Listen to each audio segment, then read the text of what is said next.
Hey everyone, welcome again to The Way It Is. I'm your host, Luca with Remax Service First Realty, Inc. And all right, before we even start anything, I gotta always say, if you like something, ring the bell, favorite, do whatever you need to do to, if you like the videos and like what you see. So, we're fortunate today. This is installment number 1 of our mayoral candidates interviews. So we're fortunate to have with us one of the mayoral candidates in the race, Tina Fraser. Welcome, Tina. Thank you for being part of this. Thanks, brother. Yeah. So, Tina, I guess tell us why run for mayor, I guess, is the big question, right? Yeah. Well, thanks for having me on. And I'm running for mayor because I am a Kingstonian. Okay. I was born in Kingston. I was raised in Kingston in the country as well. So I'm very passionate about my city. Yeah. And now that I'm older and I'm educated, I have a great background, I'm ready to take it on. I'm ready to stand up and say no to development or yes to development. I need to get in there and protect my citizens from this overdevelopment and gentrification that's happening. Right. So yeah, it's a passionate humanitarian project. It's not a political thing. It's not a religious thing. It's people before profits. And so, well, no, and those are very valid points. So I guess based on, and I'm not obviously choosing one side or another, but, Mayor Patterson, this is his 3rd term, if he is running for a 3rd term now. Mm-hmm. What have you felt that's, I guess, not happened in your eyes versus what should be happening, I guess, in your eyes? So. Well, he's done a great job at developing our city to the point where I feel there is enough housing. I've been around, mm-hmm. but we've just went through the pandemic. So he hasn't been able to get out there and do his job, I feel. So I have nothing negative to say except for I think he's done what he needs to do. And now we need someone who's a Kingstonian, who has the heart of the people, the working class people. Yeah. And so where you said you were born and raised in Kingston, what particular part of the city did you grow up in, or is there? So John Counter Boulevard, yep. Montreal Street. My mother, that's been my home there for 30 years in that apartment. Okay. But I also grew up in the country. Okay. With my father and stepmother. So I had the best of both worlds. Yeah. And have you had, prior to this, had any political aspirations before? Did you do any council work or anything like that and stuff? Well, I was over in Indonesia for 10 years. Oh, wow. Yeah, so that was the big gap. I went and I taught English there. Oh, good for you. And I learned the language and I absorbed this beautiful culture of the natives. And it really instilled in me who I want to be and who we really are as a human being. So I came back to Canada with that knowledge, with that experience, and I'm like, I'm gonna go get educated. So I went and got educated, and I don't have any political background, mm-hmm.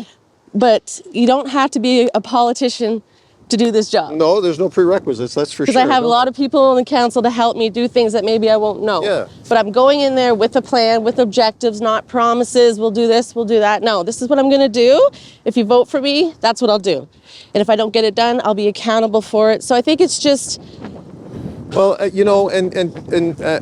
certainly I applaud your initiative because there's a lot of people that...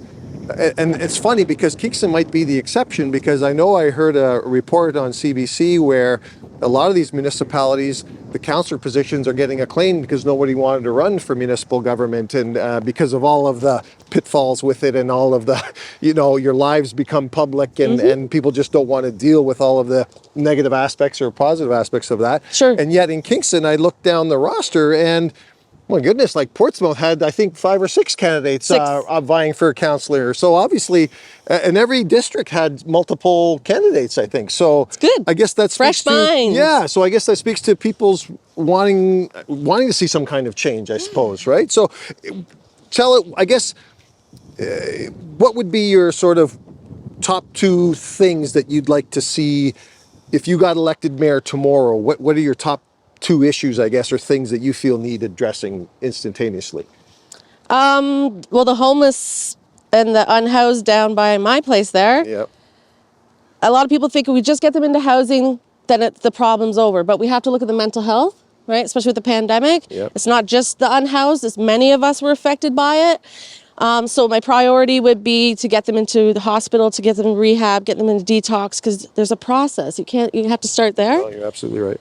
So with that, managing, helping people get into the proper care they need. Yeah. Because once you have healthy citizens, then all your crime goes down.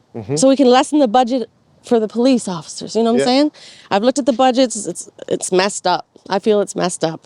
But yeah, so that would be my first priority. And then my second priority, the roads. I'm paving the roads. 44 years, 3 cars later.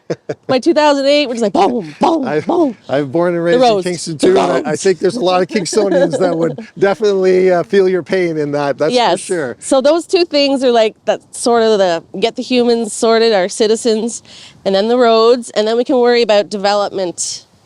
So, I mean, are you, I don't know if you've had a chance to meet all of the councillor candidates, but are you familiar with the existing council? And do you feel you're a good collaborator and that you'd be able to work together with everyone? Yeah, I reached out to Brian Patterson. I reached out to even Jay Patry, because everyone's, he's a villain right now. So I was trying to work out with him. Like, I'm trying to, Yeah. Instead of us all fighting each other. Right. I've called out, some people responded, some didn't, some are leaving. But I wanted to talk to Brian, because I'm like, what is the mayor's role? Because I don't see a lot of him making decisions. I see the council. Yeah. So it's just resetting all that, because I'm the CEO. If I'm the mayor and the CEO, I'm going to make the decisions. I need help. We have council. Yeah. But yeah, I think everyone that's running is like younger and they're millennials, which is good. Yes. Because I'm old school, but I also have an 18-year-old, so I also get the need for that, age group. So yeah, it's just finding that balance, and in the middle, we look at the human. The humans always come first. Yeah, I don't disagree with you there. How's the campaign been going so far? It's exhausting. Because people are emailing me like I'm already in office and telling me I'm white trash. I can't do this. I can't do that. What do you like? But I get that, because people are angry and resentful. Yeah. But with you guys, and we had Rob Matheson had his little kickoff yesterday here. It was great. Okay. Are there debates going to be held? I hope so. I don't know how to create one. If you guys could set that up, that'd be great. Because I'd love to. You would think that normally they would have a mayoral debate, wouldn't they, prior to the election? I wonder if that's interesting. That'd be I'll look into and I think it's important, because this is where people see who you are in person. Yeah. It's not written on a speech. I don't like speeches. I don't need nothing written for me. Yeah. I'm going to upset people. People are not going to like me, but if people vote for the right person for the job, if that's me or not, then that's what needs to happen. Yeah. Not because I'm charismatic or I'm this or that, right? So well, I mean, I just hope people vote on that. At the end of the day, if you're making difficult decisions, there's always going to be people that aren't going to be happy with it, and there are going to be people that are going to be supportive of it, right? Yeah. So I think that's just, That's where you have to get the tough skin. You have to say no. Yeah. Like, I can't do it for you, then we have to do it for everybody. We have to treat everyone the same. And then some people work harder, they have more money. We can't, so it's just smart city, healthy citizen. Yeah. Now, one thing that I know there's a lot of businesses in Kingston now that support a living wage and that are actually enrolled in the program. I've got to guess that, I have my own opinions about the homelessness problem, and you're absolutely right. You hit the nail on the head. It has more. There's a lot more that has to happen. Just sheltering them. You've got to deal with. Yeah, you've got to deal with all of the mental. I've been through it. I know. Yeah. Yes. But obviously also empowering people with a wage that can help them get through the world, right? And take part in the economy and contribute to the economy as well, right? So, well, yeah, listen, I want to thank you so much for being part of this. I want to wish you all the best. And I hope it goes really well for you one way or the other. It's going to be a great experience, I guess. And Kingston needs some more initiatives and people that express opinions for sure. So, yeah. Well, awesome. Thanks, buddy. I really appreciate the time. My pleasure.